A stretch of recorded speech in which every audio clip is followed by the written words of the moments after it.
Okay, so we're going to look at two things today. Graphical derivatives. It's just estimating derivatives with the graph. And then we're going to look at pulling the function out of the limit definition. Right. So if I give you some function, let's just say it looks like that. All right.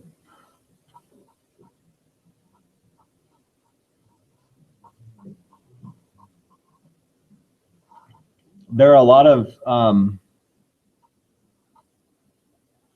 okay, so we're talking about hunting all day. This could be, okay,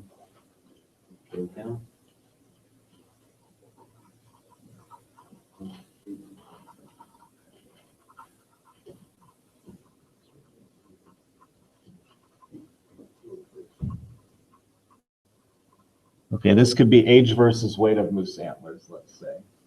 Because they do actually peak at some point, 7 to 9 years old in size, and then they degrade, right? They don't grow as big.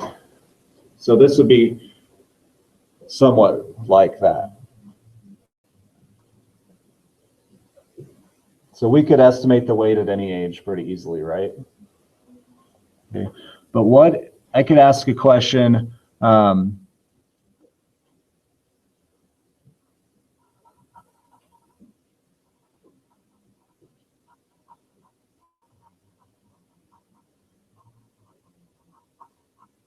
when was the peak weight?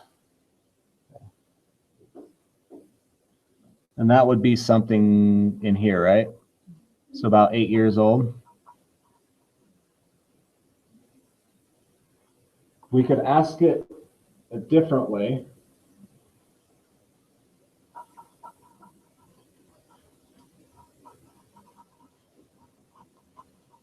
When is the slope of the tangent line 0? Those are the same questions, right? Because the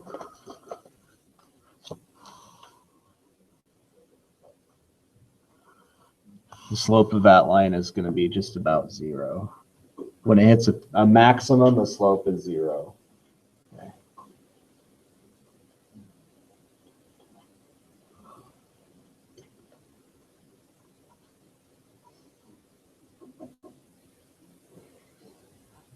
We could also ask approximate the derivative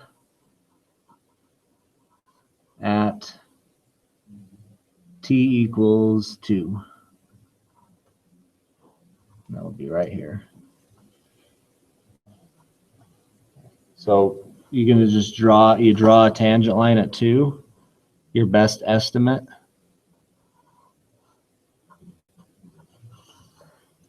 And calculate the slope.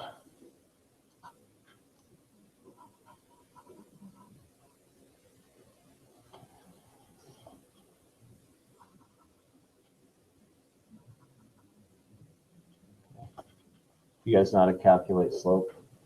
Do I need to go through that with you? Yeah, just draw the line, pick 2 points, and calculate the slope. Okay. So that is estimating derivatives with a graph. You can see several graphs on your packet. I'm just going to ask you, we're going to ask you what are the estimated slopes. You draw a tangent line if you need to. Some of them are linear, and estimate the slope there. What if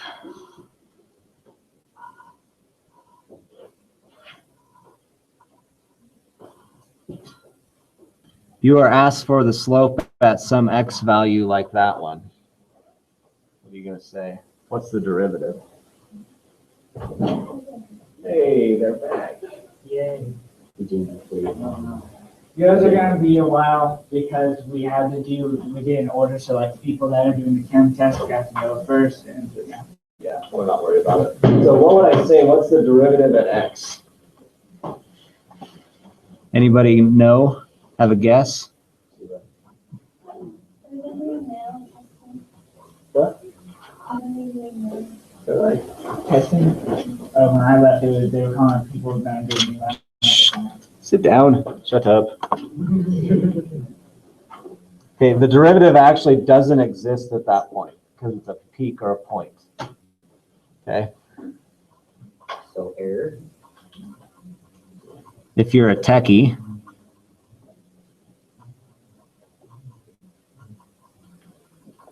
so if there's a peak or a point, you know it doesn't exist. Because I can draw a tangent line like that, but I can also draw it like that or like that.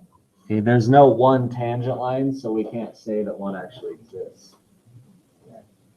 So, graphical derivatives. Good? Feel free to say no.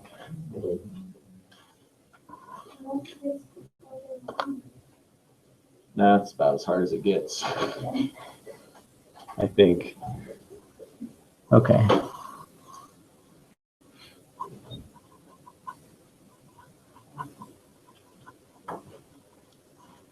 We've been working on putting functions in the limit definition, right? But can we go backwards?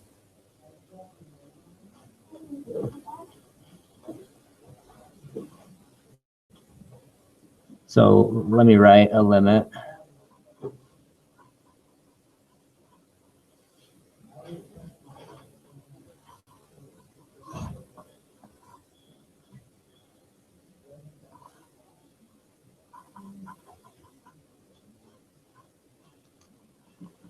And that will write f prime of x equals that, because that's the derivative.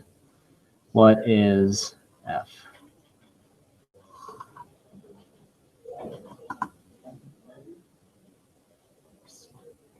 Yeah. Ooh, this one's pretty straightforward, huh? X squared.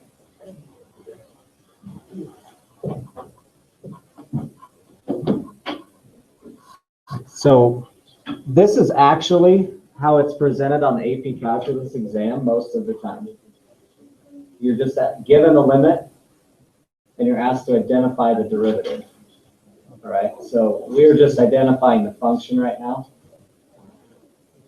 So it's x squared, right? Does that make sense? Okay. What if I gave you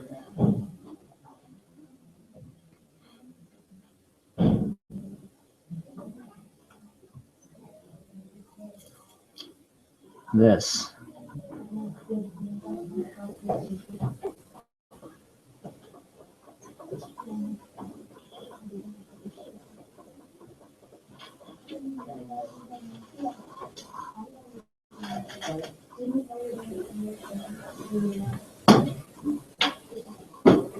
What is the function in that one? Yeah, sine x. Okay.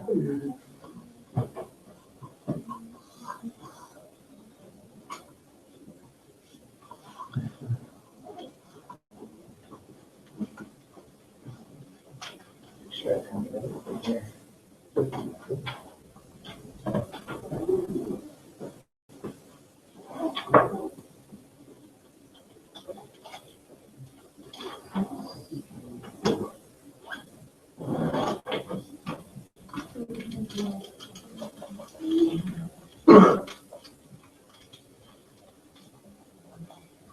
What if I give you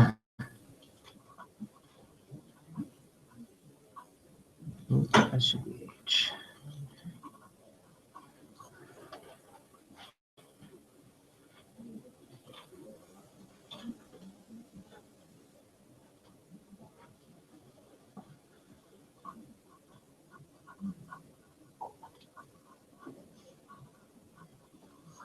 What if I give you that one? It's 5. What's the function? Anybody else?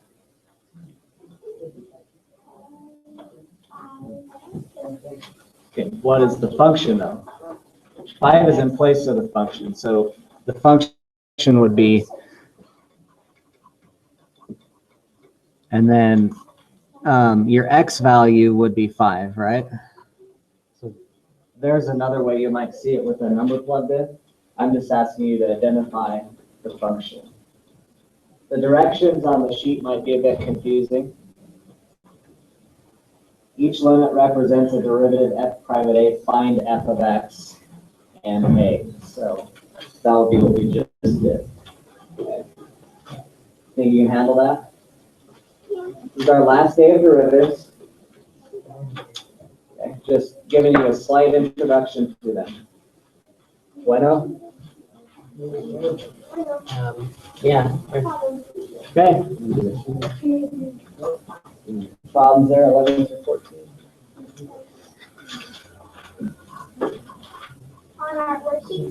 Yeah, same sheet I gave you yesterday.